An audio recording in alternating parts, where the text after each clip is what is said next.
ولا انت اللي تجي وتروح مجاني، كأنك مراس الحقيبة دبلوماسية.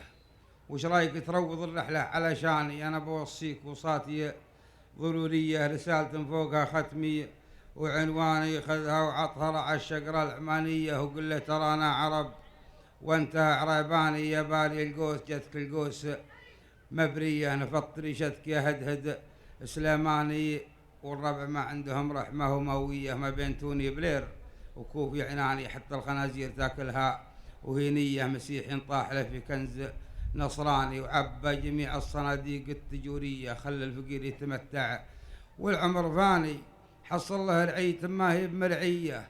أما أنت يا صاحب البنك البريطاني مشوف عبر القنوات الفضائية، تعن خيل صبر في كل ميداني، أصايل ذي كروش وذي صويتية، وتقول ورث الأبوي وورث جداني، والخيل فيها من أهل الخيل مارية، يطري علي الفرزدق والحمداني، لو حيت بعض الطواريق الهجينية، يا لاحية وماحية لاحية ليحاني، أنت غبي والحرامية حرامية، ملابسك من ثياب فلان وفلاني، ولا أنت ما عندك إلا طاقية.